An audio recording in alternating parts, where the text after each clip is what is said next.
Hello everyone, welcome back to the channel here. So today I'm going to be looking at another graphics card, and I have been looking at a few recently. I think it's been about 2 or 3 in a row, maybe with another type of video in between, but we have been doing a lot of graphics cards. But you know, I have a lot of graphics cards coming in at the moment, so why not? Let's take a look at them. These are all budget oriented graphics cards that are available and easy to obtain, such as this one, which is what we're looking at today. The 1050 Ti.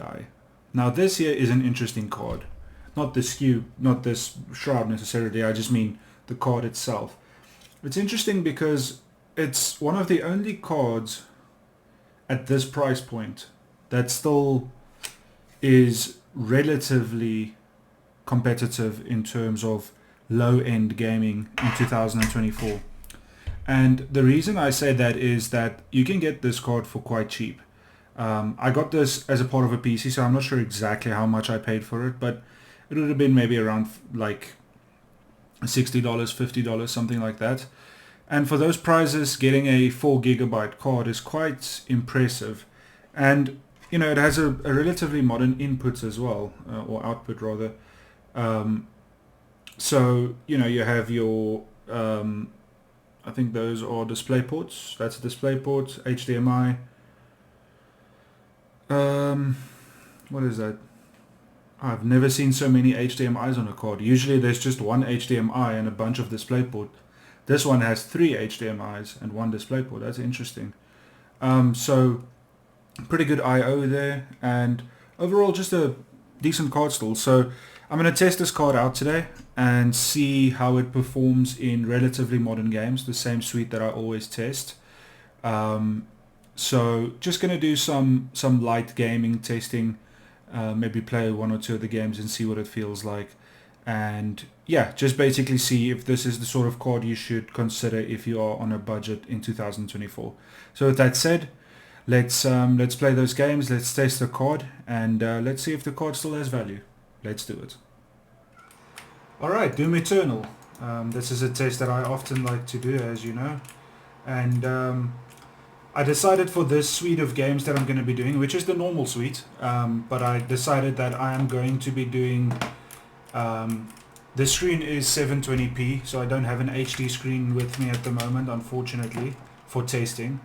And so I'm testing in 720p, but I think that's okay for this card, because this card is sort of a budget card these days, and 720p might be what you use if you want to play newer games like Warzone 2 or you know, your Rainbow Six. Well, not Siege. I mean, Siege you could easily play at HD at this, but I just mean maybe Breakpoint or you know, even Fortnite now is quite demanding. So yeah, I think playing at 720p is not the worst case scenario for a card like this. And this is running at 720p medium right now, and it is getting around 120 to 200 FPS, which is obviously very playable. It looks really good, and it's very smooth. So that is obviously what we're after. So in a game like this, with a card like this, you'll be able to play at HD pretty easily. You know, if you're playing at medium or even high with this card, you'll get around 80, 90, 100 FPS. But I want to keep it consistent in terms of the testing. So I am going HD, I mean 720p medium settings in all of the games that I'm going to be playing. Just to have that consistency. And I think that's fair enough in terms of a test like this. Now, this computer does only have 8 gigs of RAM, which you will feel in certain cases where there's a lot of AI like this, or there's a lot happening. It can be quite difficult to do with a, you know, a lower spec RAM and a lot less RAM. But I mean, it's not an issue right now. It's running really smoothly. It's around 100 FPS for the most part. So it's not like it's a bad experience. It's just when a lot of enemies load in, you might feel it here and there. It's a little bit difficult to play like this because the screen is tilted a lot towards the camera, so I am struggling to shoot a little bit, but yeah, it's okay. It's just a little bit weird on my eyes. But anyway, apart from that, yeah, it's a good result. It's a good frame rate so far, and I would say running pretty well. I am gonna get outside soon, so when I do get outside, we'll see what the frame rate does when we are outside. It's a little bit tougher to run on the outside, so we'll see what that does. I'm just gonna skip this. Okay, outside, we are getting around 100 FPS. It does drop in certain directions. That's just because of what needs to be rendered. But it's 70 to 120 for the most part, and you know, this is sort of worst case scenario in terms of rendering for Doom Eternal. So if you do want to run a 1050 Ti in 2024 and you are comfortable playing at HD or 720p medium, you will get around 100 FPS, because HD will get close to this, because I have tested in HD before with this card. So it's going to be maybe 5 or 10 frames less, but it will be pretty close.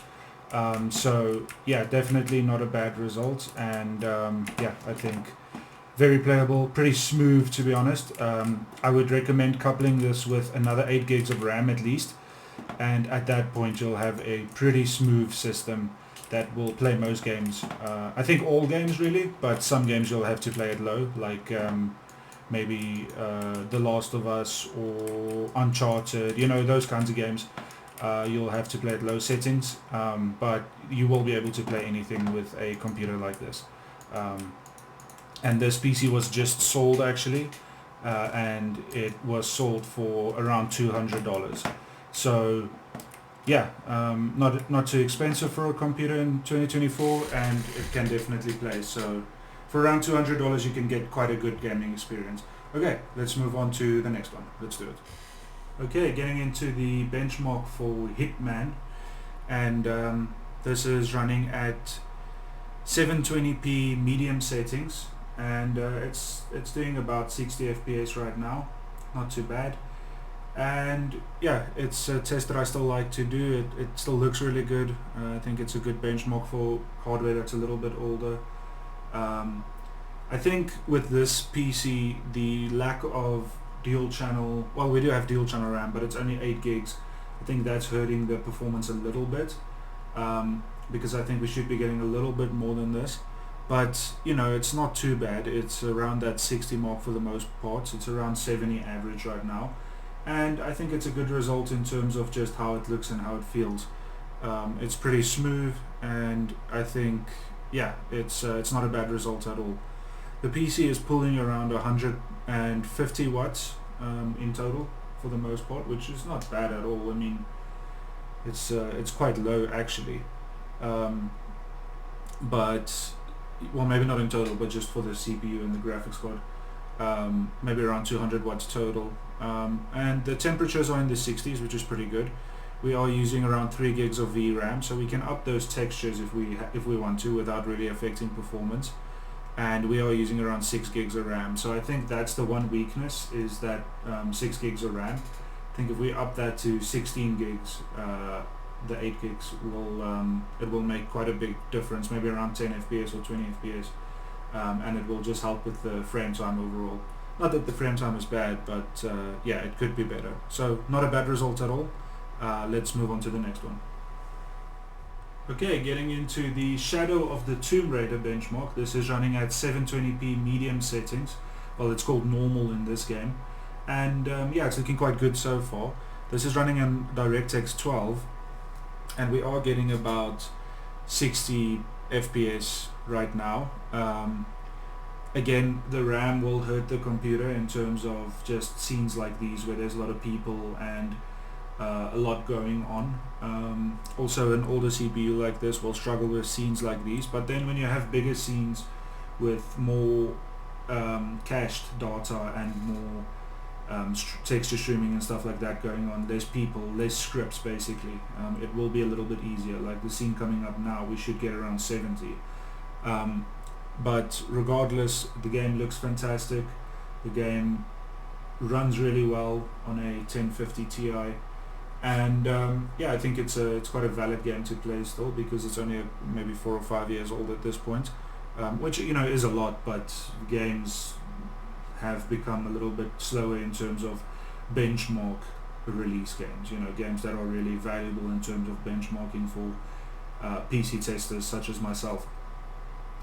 We are pulling around 150 watts, more or less. Everything is still at 63 and 62 degrees, which is really good.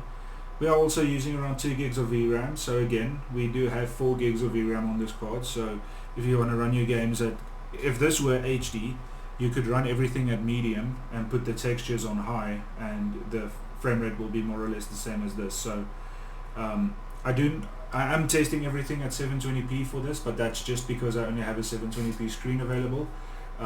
This card will do just as well, more or less, for HD, maybe minus a few FPS.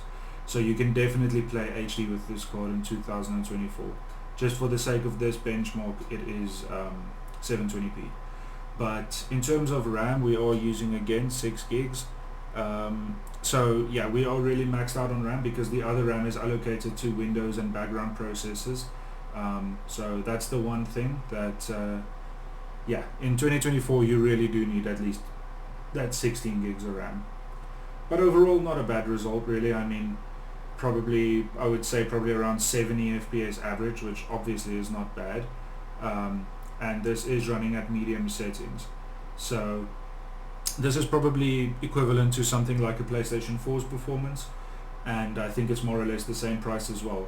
This PC was just sold for around $200, and when I say that to myself, I think I might have sold it for too cheap. But yeah, I think the guy that's gonna play with it is gonna be happy for the price paid. So let's see what the average FPS was, and let's see how the performance did overall. I do think it's not too bad considering the price to performance. So the average is 57, so right around that 60 mark, and yeah, I think everything did quite well. But as you can see, it's only 22% GPU bound, so we can up those textures, up those settings, and it will be more or less the same in terms of result.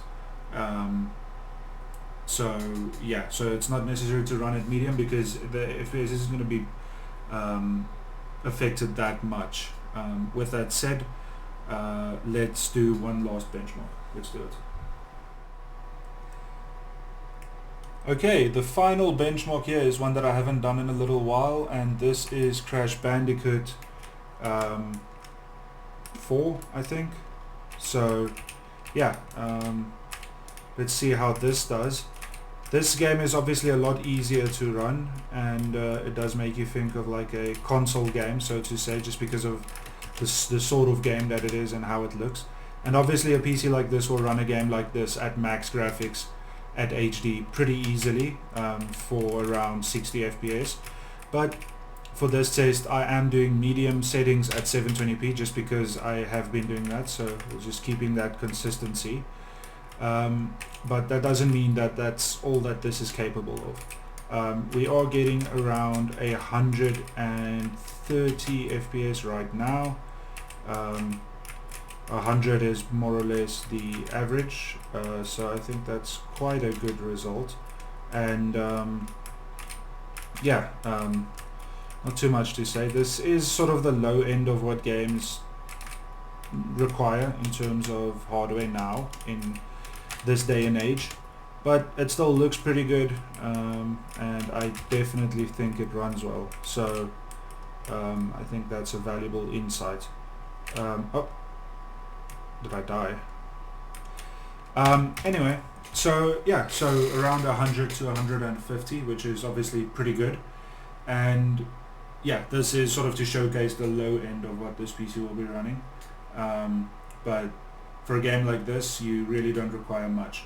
And for a $200 PC to be running this well, just shows you how far hardware has come in terms of price to performance. So with that said, let's do the outro. Let's do it. What is that, Donald? So, should you use the 1050 Ti for gaming in 2024? Well, it depends on your budget, firstly. It depends on the games you want to play, and it depends on just the sort of experience you want to have in terms of things like refresh rate, frame rate, screen size, resolution. So if you're someone that has a smaller screen like the one that I use to test on, and someone that wants to play games on perhaps a smaller resolution, like 720p or so, or maybe even HD for that card specifically, then I would say yes, you can definitely use that card, and it will perform to an acceptable standard.